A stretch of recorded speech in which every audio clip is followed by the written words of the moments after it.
Hi, my name is Carina Ockedahl, the editor of Astronomy by Night. I'm here today with Alan Dyer, who is a Canadian author and well-known astrophotographer.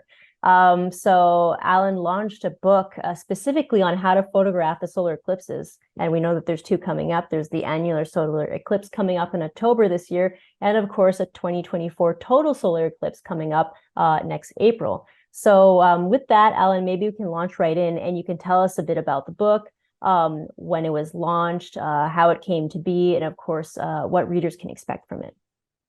Well, thank you, Karina. Yeah, back in 2017, for the last total eclipse of the sun that was visible here in North America, that many viewers might have seen or wish they had seen, and now they have another chance. I published an ebook about how to photograph it.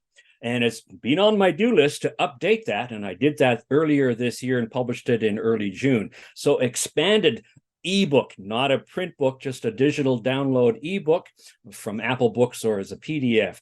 And it's all about, now we have two eclipses. We have October this year, the annular eclipse of the sun, which all of North America can see as a partial eclipse. But if you get to the path of total, or annularity as it's called, across the southwestern United States, you see the sun turn into a ring of bright sunlight. You always have to use a solar filter. But nevertheless, there are special techniques to photograph some unique shots of the annular.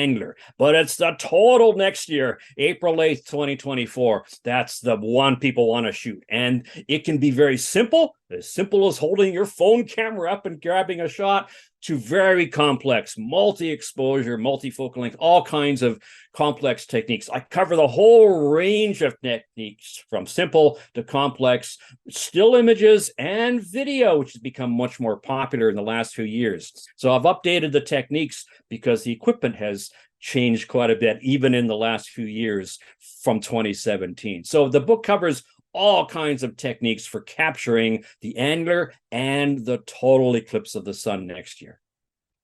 So I know that the book includes tips, tutorials. I know you mentioned that it covers technology because, of course, there's been an evolution since that time in technology that's being used.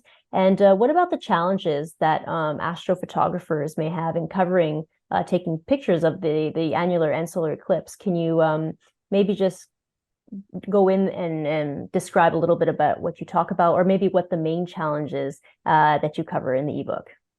Sure, no matter how fancy the equipment or how brand new the camera and how many megapixels it has and all that's improved and changed, and we can now shoot 4K video and all that.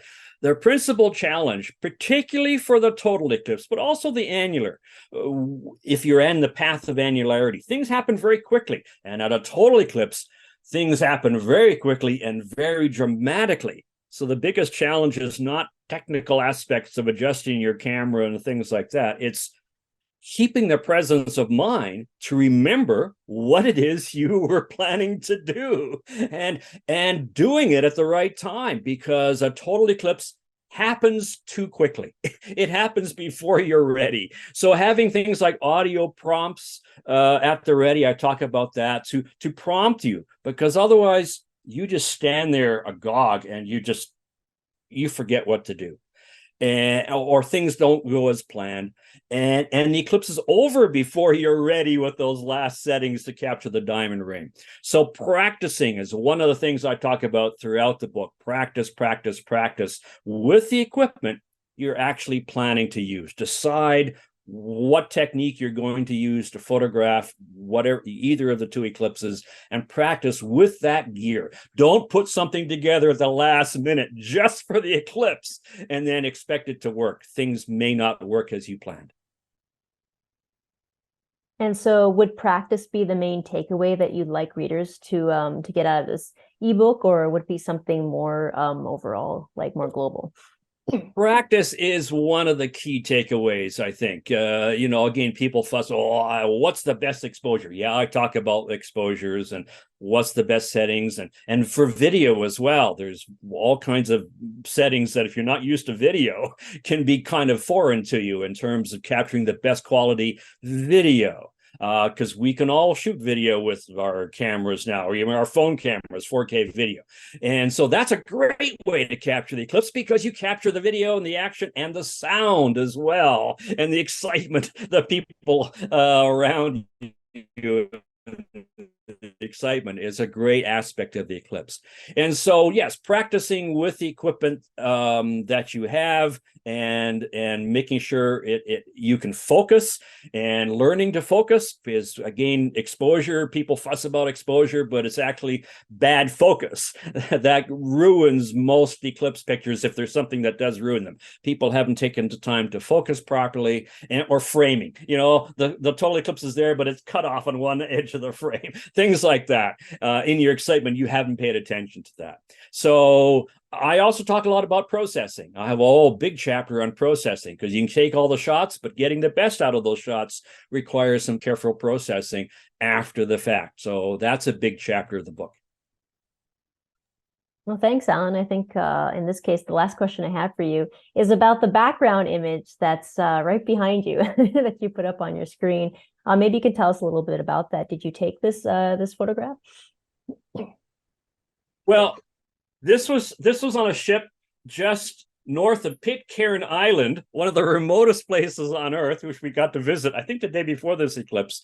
And so this is a shipborne eclipse, wide angle. There's the sun there, just popped out of the cloud just in time for the eclipse. So this was in 2005. And this is an example of how you can get a very dramatic, with the people in the foreground and the sky and the clouds. This was a camera set up, and I was just running automatically. And that's one of the techniques I use, where you can just get the camera going and just let it run automatically with the intervalometer, and it grabbed a whole sequence of shots, so it turned into a time lapse, but this is a still frame. So I almost always have a camera on eclipse taking this kind of wide angle shot. And people tend to ignore that, but it's actually, this captures the way the eclipse looked to you better than any other close-up in many ways. It captures the visual impression of the whole environment and scene. So it's one of the kinds of shots I talk about how to shoot this. So this was in 2005, north of Pitcairn Island in the South Pacific. Beautiful. Well, it's great, and it fits right with this topic. So, Alan, thanks so much for taking the time to do this interview. And we look forward to hearing more from you soon. Thank you very much, Carina.